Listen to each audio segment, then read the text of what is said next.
ಯಾರೋ ನೀನು? ಏಕಾಏಕಿ ಮನೆಗೆ ನುಗ್ಗಿ ಈ ರೀತಿ ಮಾತನಾಡ್ತಾ ಇದೆಯಲ್ಲ, ಯಾರು ನೀನು?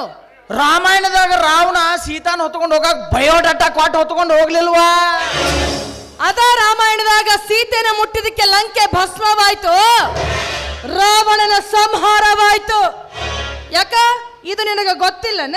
ನಾವು ರಾಮಾಯಣ ಎಲ್ಲ ಓದು ಮಂದಿ ಅಲ್ಲ, ಈ ಅಮ್ಮನಪ್ಪನ ಸ್ಟೋರಿ ಅಟ ನೋಡ್ತೀವಿ ನಾವು. ಬರೀ ಅವನು ಚಲೋ ಅದಾವ, ಅದಕ್ಕಿಂತ ಭಾರಿ ಅದಾವ. ಅವ್ನು ನೋಡೇ ಹಿಂಗಾಗ್ಯಾವ ನಾವು.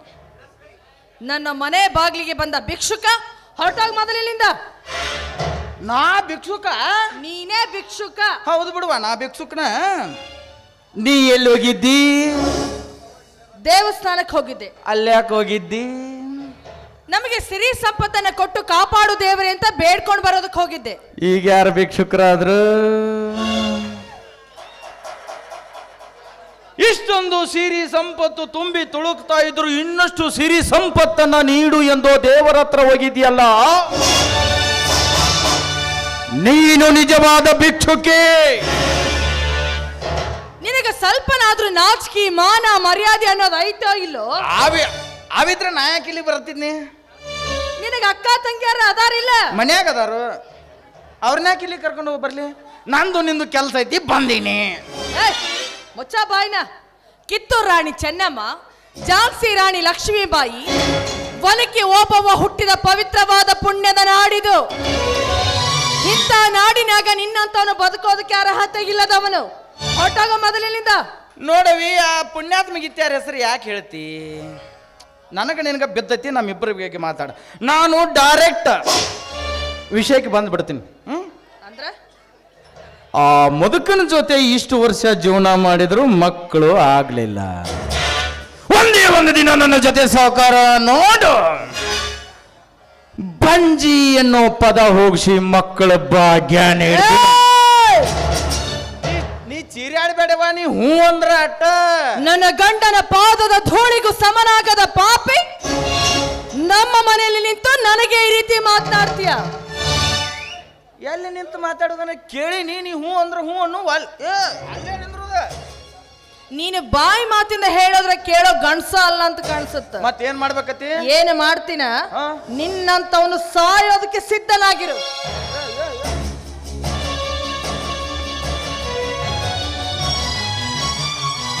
ಸುಮ್ನೆ ಪಾಟ್ಗಿಟ್ ಅನ್ಸಿ. ಸರಿ ಸರಿ ಸರಿ. ನೀನು ಬದುಕ್ಯಾರ? ಪಾರ್ವತಿ, ಇದೇನಿದು? ಮನೆಗೆ ಬಂದ ಅತಿಥಿಗಳಿಗೆ ಅನ್ನ ಹಾಕೋ ಕೈಯಲ್ಲಿ ಪಿಸ್ತೂಲ್ ಹಿಡಿದಿದೆಯಲ್ಲ?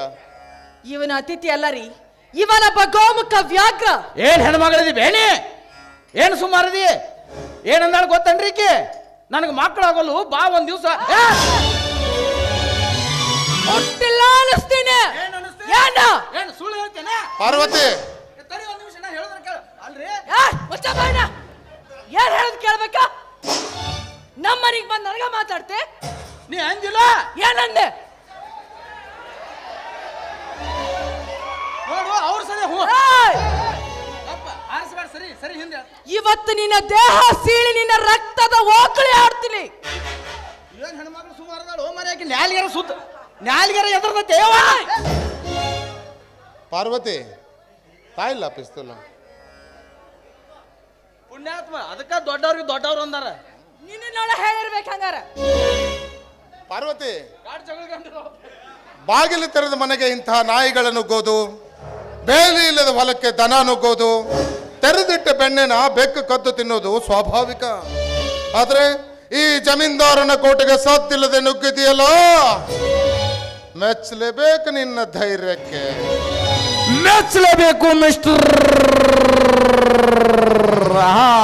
ಜಮೀನ್ದಾರ್ ಸೌರಪ್ಪನವ್ರೆ, ಮೆಚ್ಚಲೇಬೇಕು. ಅದಕ್ಕಿಂತ ಮುಂಚೆ ನಾನು ನಿಮ್ಮನ್ನ ಮೆಚ್ಚಬೇಕು. ಯಾಕಂದ್ರೆ ಮನೆಗೆ ಬಂದ ಶತ್ರುವನ್ನ ಅತಿಥಿ ತರ ಸತ್ಕಾರ ಮಾಡಿದಕ್ಕೆ ನಿಮ್ಮನ್ನ ಚಪ್ಪಾಳೆ ತಟ್ಟಿ ಮೆಚ್ಚಬೇಕು. ಅತಿಥಿ ದೇವೋ ಭವ ಅನ್ನುವುದು ನನ್ನ ರಾಷ್ಟ್ರ, ಸರ್ವೇ ಜನ ಸುಖಿನೋ ಭವಂತು ಅನ್ನೋದು ನನ್ನ ಧರ್ಮ, ಮನುಕುಲಕ್ಕೆ ಲೇಸನ್ನ ಬಯಸುವುದು ನನ್ನ ಗುಣ. ಅದಕ್ಕಾಗಿ ನಿನಗೆ ಹೇಳ್ತಿದ್ದೀನಿ, ಹಣ ಬೇಕಾದ್ರೆ ಹಣ ಕೊಡ್ತೀನಿ, ಉದ್ಯೋಗ ಬೇಕಾದ್ರೆ ಉದ್ಯೋಗನೂ ಕೊಡ್ತೀನಿ, ಇನ್ನು ಅಧಿಕಾರ ಬೇಕಾದ್ರೆ ಅಧಿಕಾರನೂ ಕೊಡ್ತೀನಿ. ಆದ್ರೆ ನೀನ್ ಮಾಡೋ ಈ ನೀತಿ ವಿರೋಧಿ ಕೆಲಸನ ಇಲ್ಲಿಗೆ ನಿಲ್ಲಿಸ್ಬಿಡು. ಜಮೀನ್ದಾರ್, ನೀನ್ ಕೊಡೋ ಹಣ, ಆಸ್ತಿ, ಅಂತಸ್ತು, ಅಧಿಕಾರಕ್ಕೆ ಭಿಕ್ಷೆ ಬೇಡಿ ನಿನ್ನ ಮನೆ ಹಸ್ತಿಲ ತುಳಿದು ಬಂದಿಲ್ಲ. ನಾನು ಬಂದ ಉದ್ದೇಶನ ಬೇರೆ. ನಿನ್ನ ಮಗಳಾದ ಶ್ರಾವಣಿ, ಲೆಟ್ ಮೀ ಕಂಪ್ಲೀಟ್. ನಿನ್ನ ಮಗಳಾದ ಶ್ರಾವಣಿಯನ್ನ ಹೊತ್ಕೊಂಡು ಹೋಗ್ತೀನಿ ಅಂತ ಹೇಳಕ್ ಬಂದೇನೆ. ಮಿಸ್ಟರ್ ಜಮೀನ್ದಾರ್, ಯಾವತ್ತು ನಾನು ಹೆಣ್ಣು ಹೊಣ್ಣು ಮಣ್ಣು ಇದರ ಮೂರು ಹಿಂದೆ ಹೋದವನಲ್ಲ. ಇದು ಮೂರು ತಾನಾಗೆ ನನ್ನ ಹಿಂದೆ ಬರಬೇಕು. ಹೋಗ ಬದುಕಿದವ ನಾನು. ಹೆಣ್ಣು ಹೊಣ್ಣು ಮಣ್ಣು ನಿನ್ನಂತವನಿಂದ ಬರೋದಾ? ಹುಚ್ಚ, ಅಂಗನೆ ರೊಲಿಯುವುದು, ಬಂಗಾರ ದೊರೆಯುವುದು, ಸಂಗ್ರಾಮದೊಳು ಗೆಲುವು ಸಿಗುವುದು, ಇವು ಮೂರಕ್ಕೆ ಸಂಗಯ್ಯ ನೊಲುಮೆ ಬೇಕೆಂದ ಸರ್ವಜ್ಞ. ನೋಡ್ರಿ, ನಾವು ಸರ್ವಜ್ಞನ ವಚನ ಓದಿಲ್ಲ. ನಾ ಆಗಲೇ ಅಕ್ಕಿ ಮುಂದಾದ್ರೂ ಹೇಳಿನಿ, ಗಿರ್ಸಾಗರ ಯಮನಪ್ಪನ ವಚನ ಓದ್ಕೊಂಡು ಬೆಳೆದವ್ರು ನಾವು. ಅದಕ್ಕೆ ನಿನಗೆ ತಕ್ಕ ಶಾಸ್ತಿ ನಾನು ಮಾಡ್ತೀನಲ್ಲ. ಏನ್ ಮಾಡ್ತೀರಿ? ನಿನಗೆ ಒಳ್ಳೆ ಮಾತಿನಿಂದ ಹೇಳಿದ್ರೆ ನಿನಗೆ ಬುದ್ಧಿ ಬರಲ್ಲ. ನೆನಸಿಕೋ ನಿನ್ನ ಮನೆ ದೇವರನ್ನ.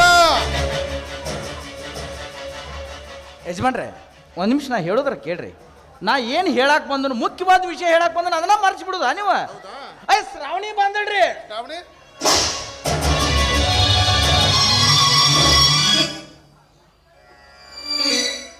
ಬದುಕಿಕೊಂಡ ಮಗನೇ.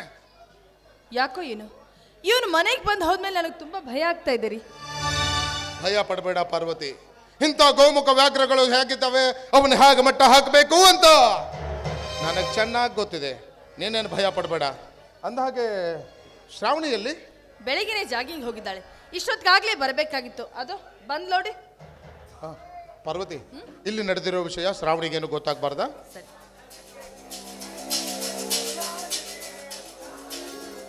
Hi dad, good morning. Very good morning ಅಮ್ಮ. ಏನ್ ಜಾಗಿಂಗ್ ಹೋಗಿದ್ಯಾ? ಹೌದು ಡ್ಯಾಡಿ. ಯಾಕಮ್ಮ ಎಷ್ಟು ಲೇಟ್ ಆಗಿ ಬರ್ತಿದ್ಯಲ್ಲ? ಕಾಲೇಜ್ಗೆ ಹೋಗೋದಿಲ್ವೇನು ಇವತ್ತು? ಇಲ್ಲ ಡ್ಯಾಡಿ, ಇವತ್ತೇಕೋ ತುಂಬಾ ಬೇಜಾರಾಗಿದೆ. ಇವತ್ತೊಂದಿನ ಕಾಲೇಜ್ಗೆ ಹೋಗೋದಿಲ್ಲ. ಅಲ್ಲಮ್ಮ, ಕಾಲೇಜ್ಗೆ ಹೋಗ್ತೀನಿ ಅಂತ ಹಠ ಹಿಡಿದವಳು ನೀನು.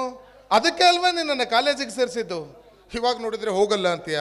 ಸರಿ, ನಿನಗೆ ಹೇಗೆ ಇಷ್ಟನೋ ಹಾಕ್ಬೇಡು. ಅಲ್ಲ ರೀ, ಅವಳು ಹೇಳ್ದಾಗೆ ನೀವು ಹೇಗೆ ಇಷ್ಟನೋ ಹಾಗೆ ಮಾಡು ಅಂತಿರಲ್ಲ. ಹೌದು ಮತ್ತೆ. ಏನ್ ಹೌದು ಮತ್ತೆ? ನಾನ್ ನಿಮ್ಗೆ ಅವತ್ತೇ ಹೇಳಿದೆ ಅವಳನ್ನ ಕಾಲೇಜಿಗೆ ಕಳಿಸೋದು ಬೇಡ ಅಂತ. ಎಲ್ಲಿ ನನ್ನ ಮಾತು ಕೇಳ್ತ್ರ? ಈಗ ನೋಡಿದ್ರೆ ಕಾಲೇಜ್ ಹೋಗೋದಿಲ್ಲ ಅಂತಾಳೆ. ಹೌದಮ್ಮ, ಕಾಲೇಜ್ಗೆ ಹೋಗಲ್ಲ ಅಂತೀಯಲ್ಲ. ಕಾಲೇಜಲ್ಲಿ ಅಥವಾ ರೋಡಲ್ಲಿ ಫ್ರೆಂಡ್ಸ್ ಜೊತೆ ಏನಾದರೂ ಜಗಳ ಮಾಡಿದೀಯಾ? ಹಾಗೇನಿಲ್ಲ ಡ್ಯಾಡಿ, ಅದು ನಿನ್ನೆ ರಾತ್ರಿ ಕನಸಿನಲ್ಲಿ ಒಂದು ವಿಷಪೂರಿತ ನಾಗರ ಹಾವು ನನ್ನ ರಸ್ತೆಯಲ್ಲಿ ತಡೆದು ಕಚ್ಚಲಿಕ್ಕೆ ಬಂದಿದ್ದು ಡ್ಯಾಡಿ. ಕನ್ಸಲ್ಲಿ ಬಂದಿತ್ತು ಅಥವಾ ಕಾಲೇಜ್ ರೋಡಲ್ಲಿ ಬಂದಿತ್ತು? ಶ್ರಾವಣಿ, ಈ ನಿನ್ನ ಚಿಕ್ಕಪ್ಪ ಸುತ್ತೂರಿಗೆ ಜಮೀನ್ದಾರ. ಯಾವ ಏರಿಯಾದಲ್ಲಿ ಎಂಥ ವಿಷ ಸರ್ಪಗಳಿದಾವೆ ಅಂತ ನನಗೆ ಚೆನ್ನಾಗಿ ಗೊತ್ತಿದೆ. ಅವನ್ನ ಹೇಗೆ ಮಟ್ಟ ಹಾಕಬೇಕು ಅಂತಾನೂ ಗೊತ್ತು. ನೋಡಮ್ಮ, ನೀನೇನು ಭಯ ಪಡಬೇಡ. ನಾಳೆಯಿಂದ ನೀನು ಕಾಲೇಜ್ಗೆ ಹೋಗೋದಕ್ಕೆ ನನಗೆ ಸೆಕ್ಯೂರಿಟಿ ಅರೇಂಜ್ ಮಾಡ್ತೀನಿ. ಓಕೆನಾ? ಶ್ರಾವಣಿ, ಅವನ್ ಯಾರು ಅಂತ ಹೇಳಮ್ಮ. ಆ ಮುಳ್ಳನ್ನ ಚಿಕ್ಕದಿರುವಾಗಲೇ ಕಿತ್ತಿ ಬಿಸಾಕಬೇಕು. ಇಲ್ಲದಿದ್ರೆ ಮುಂದೆ ದಾರಿಯಲ್ಲಿ ಓಡಾಡೋರಿಗೆ ತುಂಬಾ ತೊಂದರೆ ಮಾಡುತ್ತೆ. ಹೇಳು, ಅವನ್ ಯಾರು ಅಂತ. ಹೌದಮ್ಮ, ಆ ಗೋಮುಖ ವ್ಯಾಘ್ರ ಯಾರು ಅಂತ ಹೇಳು. ಅವನ್ನ ಹುಟ್ಲಿಲ್ಲ ಅನ್ನಿಸ್ಬಿಡ್ತೀನಿ. ಹೇಳಮ್ಮ, ಹೇಳಮ್ಮ, ಹೇಳು.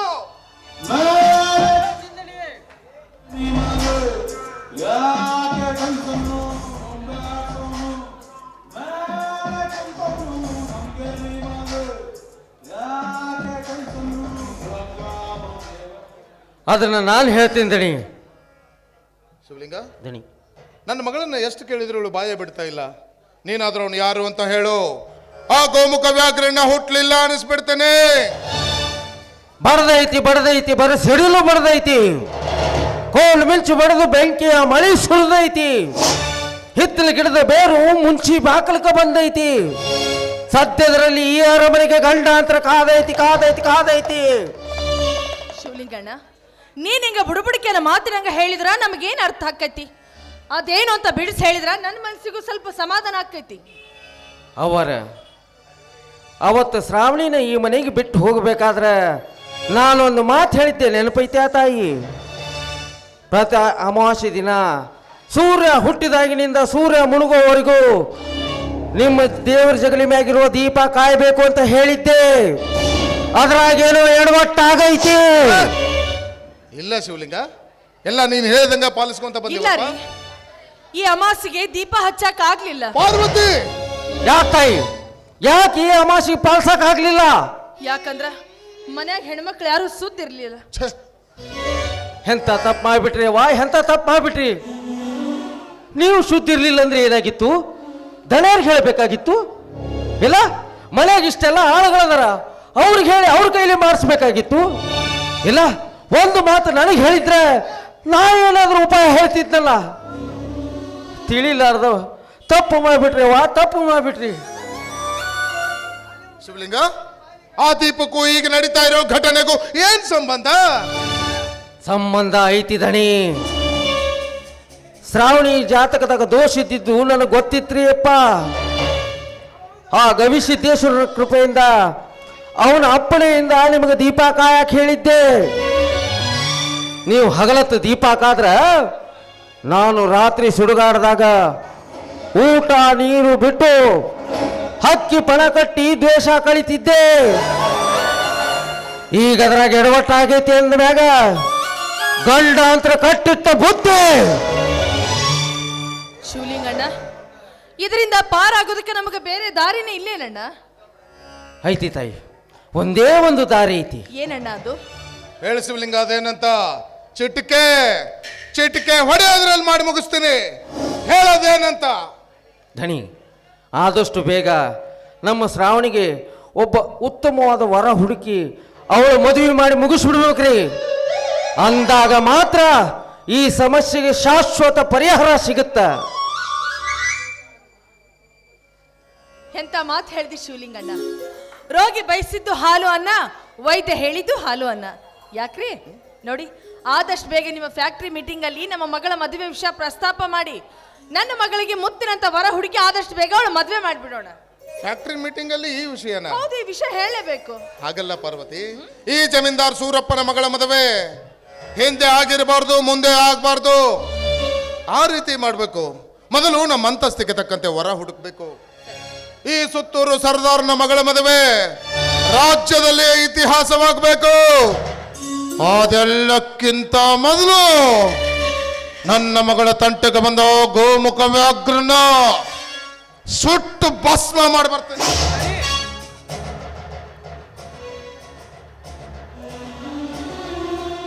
ಬೇಡ ದಣಿ, ಬೇಡ ದಣಿ.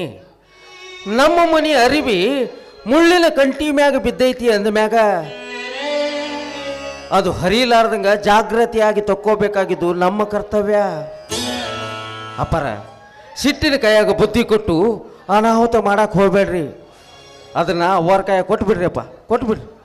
ಹೌದ್ರಿ, ಶಿವಲಿಂಗಣ್ಣ ಹೇಳ್ತಿರೋ ಮಾತು ಖರೇನೆ ಐತಿ. ಕೆಸರಿನ ಮೇಲೆ ಕಲ್ಲೊಗದು ಆ ಕೆಸರನ್ನ ನಮ್ಮ ಮುಖಕ್ಕೆ ಸಿಡಿಸ್ಕೊಳ್ಳೋದಕ್ಕಿಂತ ಆದಷ್ಟು ಬೇಗ ನಮ್ಮ ಶ್ರಾವಣಿ ಮದುವೆ ಮಾಡಿ ಬಿಟ್ರೆ ಈ ಸಮಸ್ಯೆನ ಬಗೆಹರಿತೈತಲ್ಲ. ಶಿವಲಿಂಗ, ನಾನು ಫ್ಯಾಕ್ಟ್ರಿ ಮೀಟಿಂಗ್ ಹೋಗಿ ಬರ್ತೀನಿ, ನೀನು ಊಟ ಮಾಡ್ಕೊಂಡು ಹೋಗು. ಸರಿ.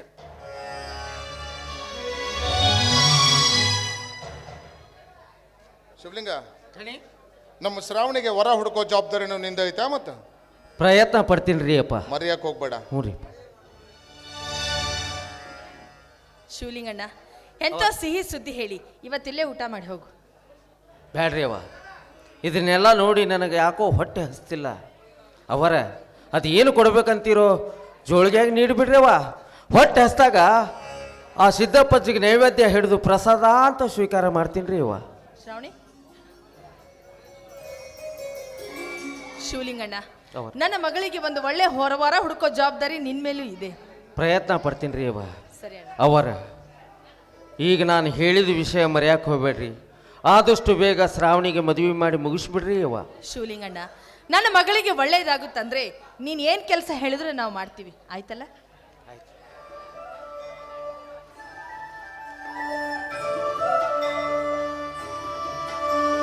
ಅಪ್ಪಣೆ ಕೊಡ್ರಿ, ನಾನು ಬರ್ತೀನಿ ರೀ ಅವ. ಸರಿ ಅಣ್ಣ.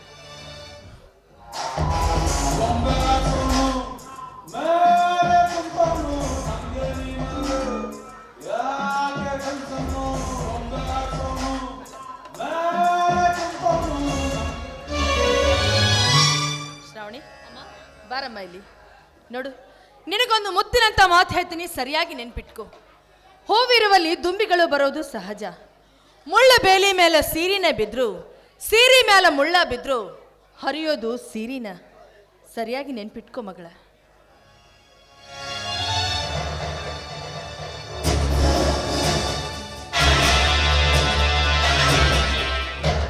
ಮಿಸ್ಟರ್ ನೀಲಕಂಠ, ಶಾಂತಿ ತವರಾದ ಈ ನನ್ನ ತವರು ಮನೆಯಲ್ಲಿ ಅಶಾಂತಿಯನ್ನು ಎಬ್ಬಿಸಲಿಕ್ಕೆ ಕಾರಣೀಕರ್ತನದ ನಿನ್ನನ್ನು ನಾನು ಯಾವತ್ತೂ ಸುಮ್ಮನೆ ಬಿಡೋದಿಲ್ಲ. ಹೆಣ್ಣು ಒಲಿದ್ರೆ ನಾರಿ, ಮಂಗಳ ಮುಳುಗಿದ್ದೆ ಆದ್ರೆ ಮಹಾಮಾರಿ ಆಗಿರ್ತಾಳೆ ಎಂಬ ಮಾತಿನಂತೆ ನೀನು ಬದುಕುತ್ತಿರೋ ಪ್ರತಿ ಹೆಜ್ಜೆ ಹೆಜ್ಜೆಗೂ ನೋವು ಪಡ್ತಾನೇ ಇರಬೇಕು. ಆಗ ನಾನು ಮಾಡ್ತೀನಿ. ಒಂದು ಹೆಣ್ಣಿಗೆ ತಲೆ ತಗ್ಸಿ ತಾಳಿ ಕಟ್ಟಿಸ್ಕೊಳ್ಳೋದು ಗೊತ್ತು, ಪ್ರಸಂಗ ಬಂದ್ರೆ ಅದೇ ತಲೆನ ಎತ್ತಿ ತಲೆ ತೆಗಿಯೋದು ಚೆನ್ನಾಗಿ ಗೊತ್ತು.